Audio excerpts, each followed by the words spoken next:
You know, it's been a while since any of us have had guests in our homes. Long time, feels like, doesn't it?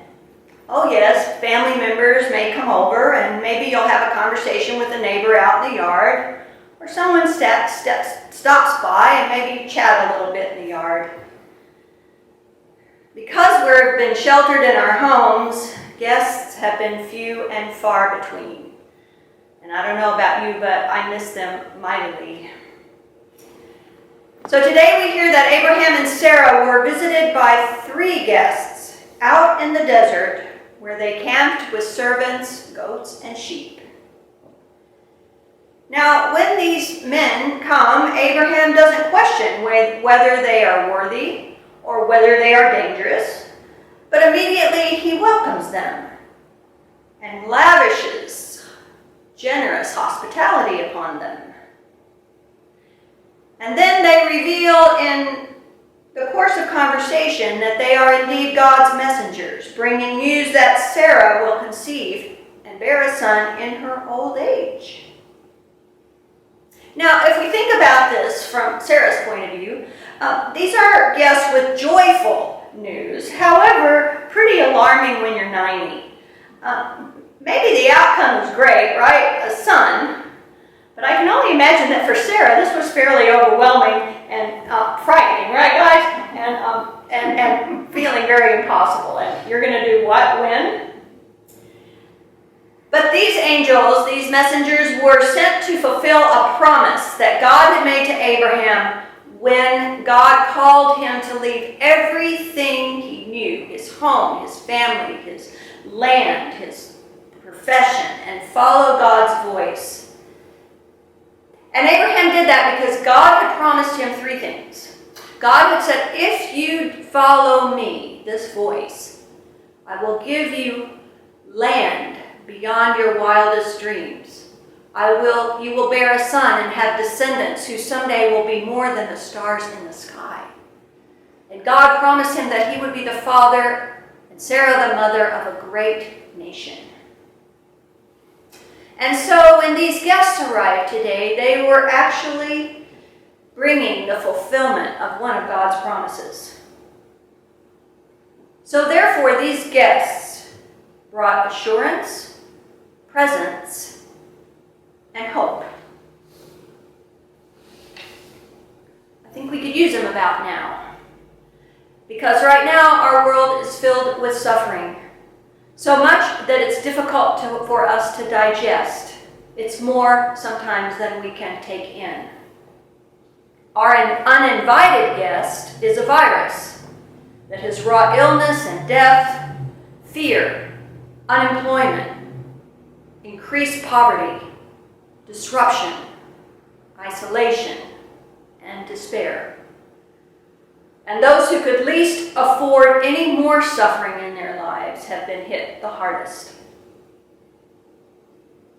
And more recently, along with our virus, guests in the form of videos have been brought into our homes, showing injustice and savagery, racism, cruel, and inhuman. Scenes we cannot erase if we try because they are so painful. A tipping point has indeed been reached, and the largest protest in history has occurred because all 50 states have joined in and folk all around the world. People mobbing the streets in spite of a virus because of so much pain, pent-up anger, and despair. So this morning, my quest is not just to delineate how bad things are in our world, because that's not my job. I'm not a newscaster.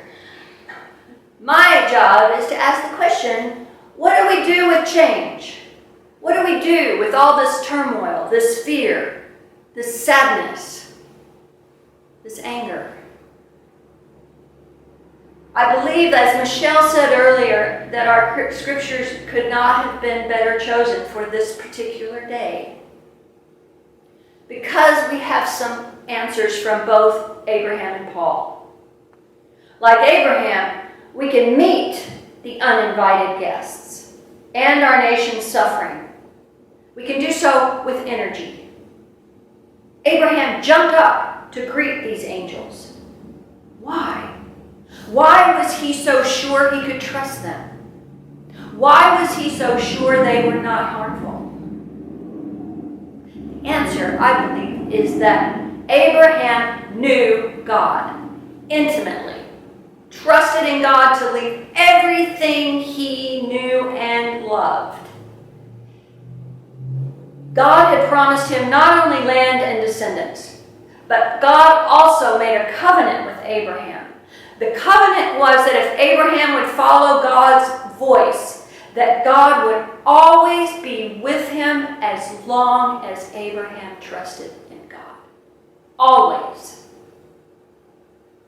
And I believe that our forefathers who put our lectionary together, our weekly readings, I believe that they have paired this story of Abraham with Paul's letter to the Romans. Because actually both of these men are giving us the same assurance regarding how we meet the unexpected, the disruption, and the pain that we feel.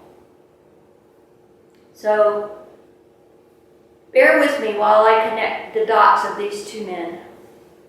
Abraham awaited the promise of a child and land he still had yet to discover. He didn't reach it for years. The promises had not yet been fulfilled. And Paul traveled over 4,000 miles to preach the gospel of Jesus resurrected. And he endured imprisonment, suffering, and he speaks of an illness that they think was probably epilepsy. But Paul so believed in the promises of God's eternal love and power that he labored on until finally he was executed. And here in this most beautiful letter to the Romans, he, like Abraham, reminds us that perhaps our COVID guest has brought about suffering and death, which it has. That the guest of anger at the ravages of injustice has brought upheaval and more suffering.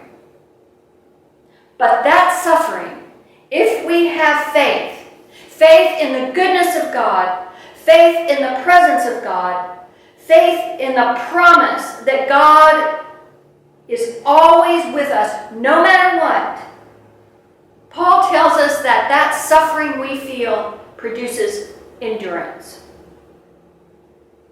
which is us in our present state, where we are right now.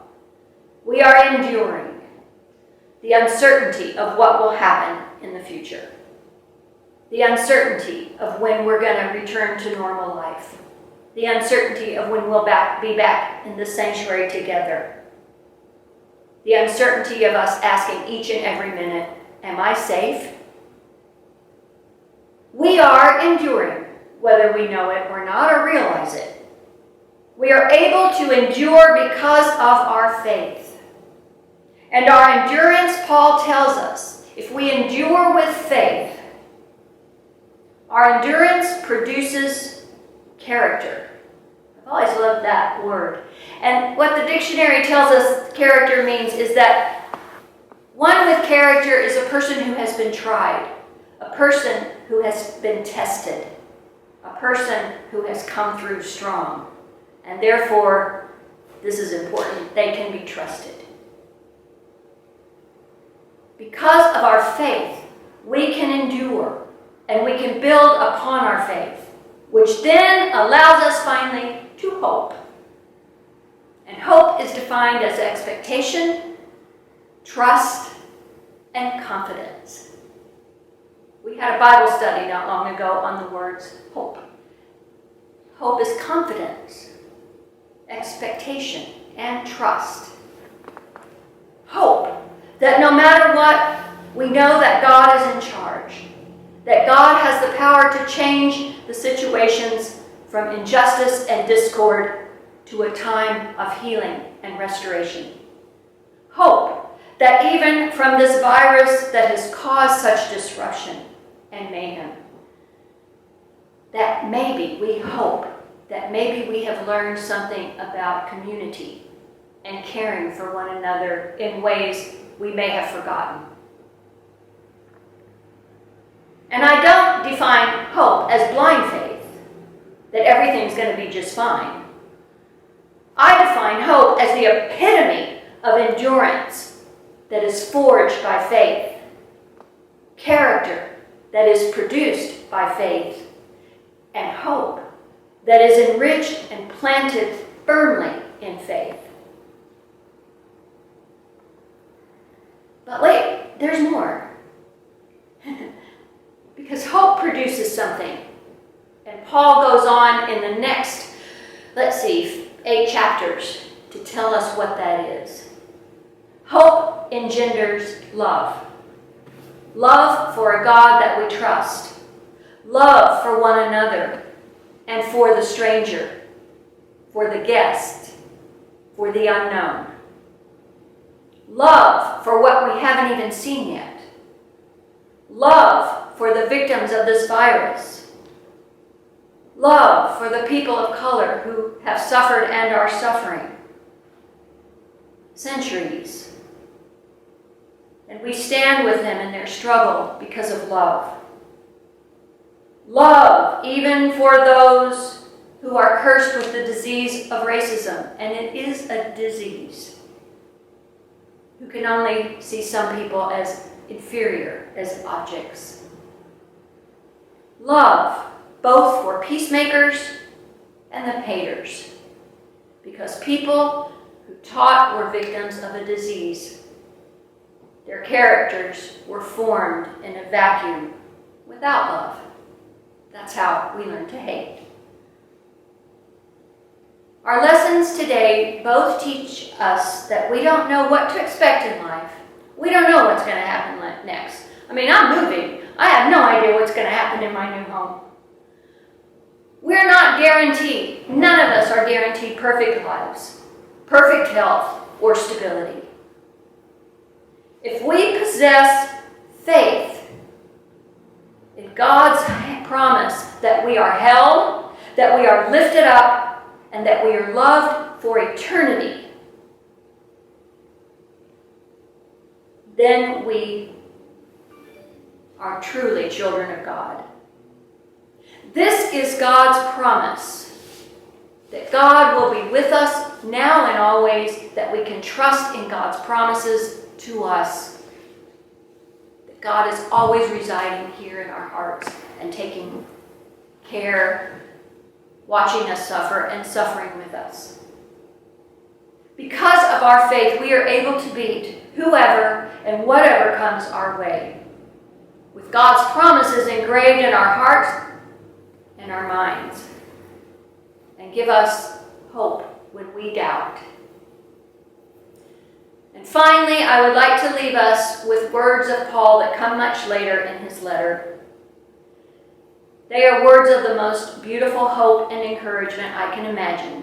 I close with Paul. What then shall we say in response to these things that occur? If God is for us, who can be against us? He who did not spare his own son, but gave him up for us, how will he not also, along with him, graciously give us all things? Who shall separate us from the love of Christ?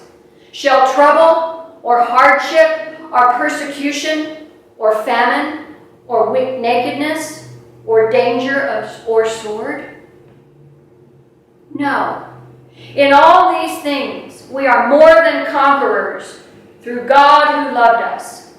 For I am convinced that neither life nor death, neither angels nor demons, neither the present or the future, nor any powers, neither height nor depth, nor anything else in all of creation will be able to separate us from the love of God that is in Christ Jesus our Lord. May God give us the grace to hear these words, to digest them, to find our hope, our endurance, our courage, character, forged by God's love. Amen.